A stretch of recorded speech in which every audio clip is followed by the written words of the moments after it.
एबे पाणीपाग विभाग पक्षर लघुचाप नहीं आसला बड़ सूचना। बंगोपसागर पुणी दाना बांध लघुचाप सारा राज्य में प्रबल वर्षार सूचना रखी पाणीपाग केन्द्र। आज आरंभ हो लगाण वर्षा घूर्णिबलय सृष्टिर संभावना थिबा बेले आज मयूरभंज समेत 6 जिले में प्रबल वर्षा जारी रहिबो एवं बिजुली घड़घड़ी नहीं येलो वार्निंग सह चेतावनी देछि पाणीपाग केन्द्र। सारा राज्य में लगाण वर्षा रहिबो। आसंता 17 पर्यंत राज्य में घूर्णिबलय प्रभाव में वर्षा हेबो। एथर सृष्टि हेबाकु थिबा घूर्णिबलय उत्तर बंगोपसागर तथा ओडिशा उपकूल में सक्रिय रहिबो, जार प्रभाव में ओडिशार अनेक स्थान में प्रबल अति प्रबल वर्षा जारी रहिबो। 15 ରୁ 17 मध्य राज्यर केतेक स्थान में भारी वर्षार चेतावनी देछि पाणीपाग केन्द्र। प्रभाव आज राज्य में देखा मिलिबो। आगामी 24 घंटा मयूरभंज, केउझर, सुंदरगढ़, झारसुगुड़ा, संबलपुर और बरगढ़ जिलार अधिकांश स्थान में लगाण वर्षा रही।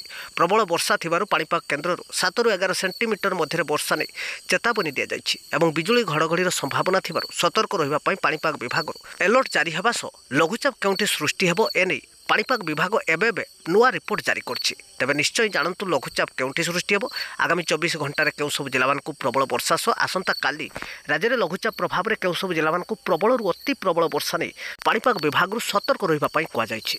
ता पूर्व वीडियो को लाइक करंतु, चैनल को सब्सक्राइब करनथिले एबे ही सब्सक्राइब करी घंटी बटन को दबांतु। सबु समय पाणीपागर ताजा अपडेट पाई परिबे। तेबे भुवनेश्वर आंचलिक पाणीपाग केन्द्र सूचना अनुसार राज्य में लगाण वर्षार संभावना। आगामी 4 दिन राज्यर अनेक स्थान में भारी वर्षा हो पारे।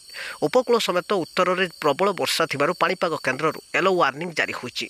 एहास सृष्टि हेबाकु लघुचाप क्षेत्र 24 घंटा दाना बांधार संभावना रही। उत्तर बंगोपसागर संलग्न ओडिशा उपकूल में दाना बांधिब। यार प्रभाव आसंता 17 तारिख पर्यंत राज्य में देखा मिलिब। सर्वाधिक वर्षा मयूरभंज, केउझर, सुंदरगढ़, झारसुगुड़ा, संबलपुर और बरगढ़ जिले में जारी रहिबो। आगामी 24 घंटा प्रबल वर्षा नहीं ए समस्त जिला मानकु येलो वार्निंग जारी होइछि एवं आसंता 14 ରୁ बढ़िबो वर्षार परिमाण। वर्षार विस्तृत नहीं सूचना देछि पाणीपाग केन्द्र। सुंदरगढ़, झारसुगुड़ा, संबलपुर और बरगढ़ जिले में लगाण वर्षा रही। 7 ରୁ 11 सेंटीमीटर मध्य केतेक स्थान में वर्षार सूचना रही।